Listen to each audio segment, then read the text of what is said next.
Halo adik-adik semua, apa kabar? Semoga semua dalam keadaan sehat, bahagia, dan luar biasa. Bertemu lagi bersama saya, Ima Dewi Payasa. Jadi pada pertemuan kali ini, di Prakarya kelas 8 ini, kita akan mempelajari tentang pengolahan bahan pangan setengah jadi, serealia, kacang-kacangan, dan umbi-umbian menjadi makanan khas wilayah setempat.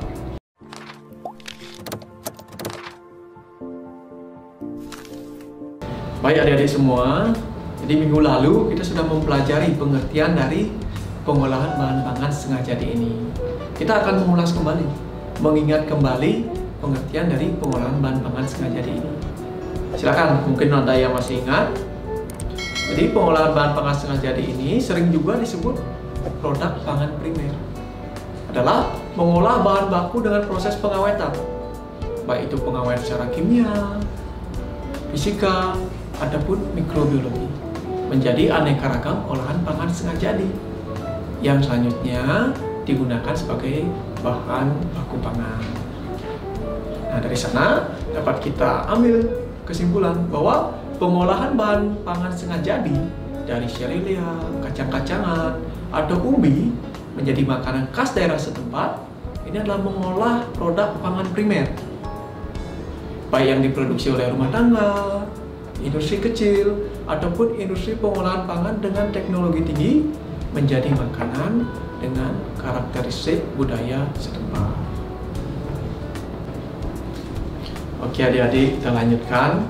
Nah, mari kita sekarang ulas bentuk dari pengolahan bahan setengah jadi ini. Seperti apa sih bentuknya?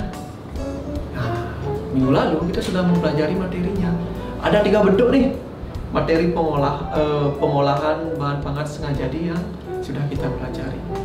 Yang pertama, pangan ini berbentuk potongan pipih tebal atau tipis.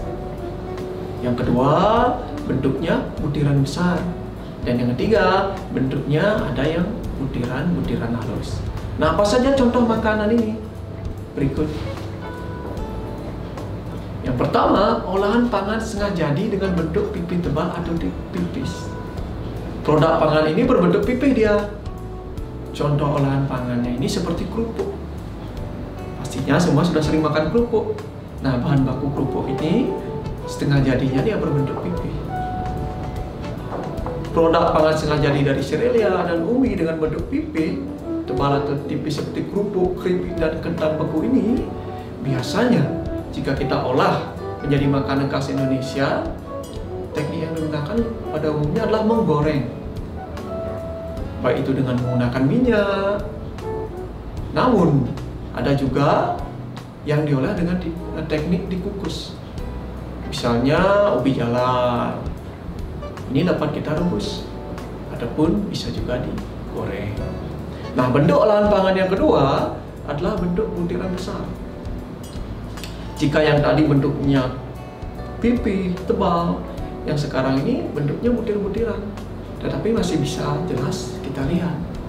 Contohnya seperti apa? Seperti beras jagung, jagung pipil, kacang hijau, kacang tanah, atau beras singkong. Nah, bentuk olahannya ini dapat kita olah dengan teknik dikukus atau direbus. Misalnya jagung, kita keringkan, kemudian kita olah, kita panaskan, kita kukus, dia menjadi jagung siap santap. Oke, kemudian ada juga yang teknik digoreng. Misalnya kita membuat kacang-kacangan, kacang tanah, kita goreng, kemudian kita haluskan, bisa juga. Yang ketiga, bentuknya adalah olahan pangan setengah jadi dengan bentuk butiran halus. Ini sudah sering sekali kita temui. Misalnya seperti tepung. Segala jenis bahan pangan, baik itu serealia, kacang-kacangan, atau umbi-umbian, semua bisa kita olah menjadi tepung. Nah, tepung ini adalah bahan pangan setengah jadi. Kita olah tepung ini menjadi makanan khas daerah setempat. Misalnya seperti contohnya kue klepon. Kue klepon ini asalnya dari tepung ketan. Kita olah, kita rebus, kemudian kita kukus, kita bentuk bulat-bulat, dia menyerupai klepon. Nah, dari sana apakah sudah bisa dipahami Jadi saya ulangi, bentuk dari olahan pangan setengah jadi itu ada 3. Yang pertama adalah dengan bentuk pipih tebal atau tipis. Yang kedua dengan bentuk butiran besar. Dan yang ketiga dengan bentuk butiran halus. Oke, semoga bisa dipahami. Nah, selanjutnya kita akan mempelajari tahap pengolahan bahan pangan setengah jadi ini menjadi makanan khas wilayah setempat. Seperti sebelumnya, kita telah mempelajari bahwa setiap pengolahan bahan pangan ini melalui 4 proses. Yang pertama adalah perencanaan. Yang kedua adalah pelaksanaan atau pembuatan. Yang ketiga penyajian atau pengemasan. Dan yang keempat adalah evaluasi. Kita bahas dari yang pertama, perencanaan. Nah, di perencanaan ini yang paling pertama, yang paling penting, kalian harus menentukan dulu ide atau gagasan bahan pangan apa yang ingin kalian buat. Setelah itu identifikasi kebutuhan apa yang diperlukan, alat dan bahan apa yang diperlukan. Nah, setelah melakukan perencanaan, selanjutnya yang kedua kita adalah melaksanakan atau mulai melakukan pengolahan. Pada tahap ini, bahan-bahan yang sudah kita siapkan maupun alatnya, kemudian kita mulai melakukan proses pengolahan. Perlu juga diperhatikan dalam proses ini, kita harus mempertimbangkan yang pertama keselamatan kerja dan hal khusus lainnya. Nah, yang ketiga adalah penyajian atau pengemasan. Setelah produk ini jadi, kita bisa memilih mau menyajikan langsung atau mau kita kemas dulu. Kalau kita mau melakukan penyajian, kita perlu menyiapkan wadah, misalnya piring.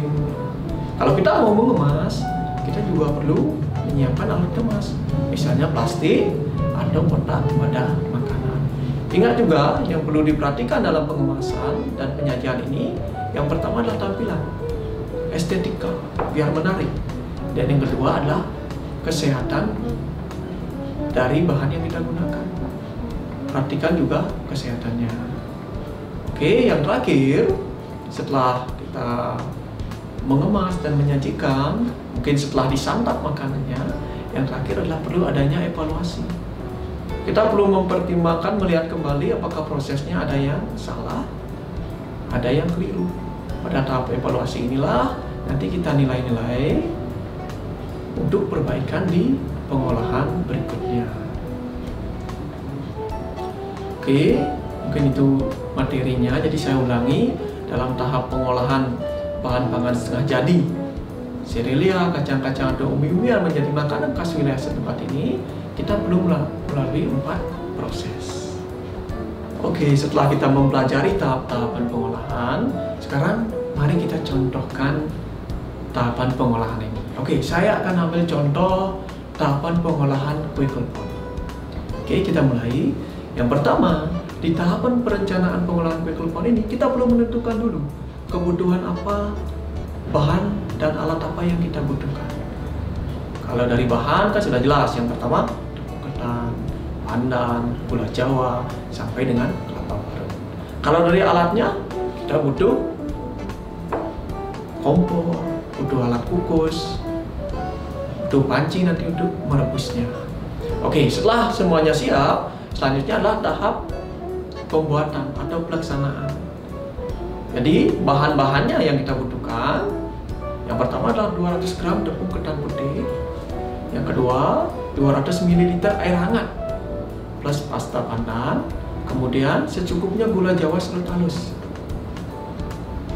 Itu bahan untuk pembuatan kue kleponnya. Sekarang bahan untuk kelapa parutnya, kita siapkan 50 gram kelapa parut kering, kemudian 10 ml santan kara, sejumput garam, 40 ml air panas, kemudian campur jadi satu semua bahan, kukus selama 10 menit atau masukkan ke microwave 50 detik.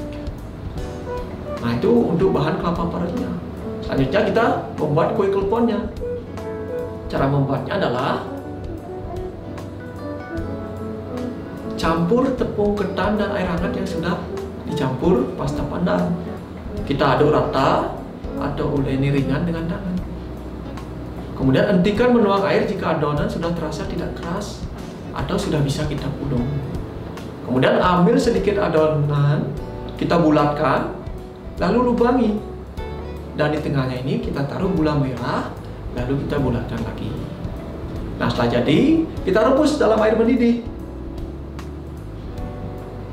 Matangnya gimana? Kita bisa mengetahui matangnya jika adonan ini sudah mengapung dia. Kurang lebih kita hanya perlu merebusnya 3 menitan. Oke, setelah itu baru kita angkat, langsung gulingkan di kelapa parut yang sudah dikukus tadi. Dan kue klepon siap untuk disajikan. Oke, selanjutnya adalah tahap penyajian. Setelah kue kleponnya ini jadi, kita punya pilihan, mau kita sajikan langsung atau kita kemas. Jika kita ingin menyajikan, kita bisa menyiapkan piring atau wadah. Kalau kita ingin mengemas, kita bisa menyediakan wadah kemas seperti plastik atau kotak makanan. Nah, jika kita sudah melalui semua tahap tersebut, 3 tahap pertama, kedua, dan ketiga, selanjutnya adalah tahap evaluasi. Kita melihat kembali proses yang sudah kita lalui. Ada kurang nggak? Apakah kleponnya sudah sesuai dengan yang kita harapkan?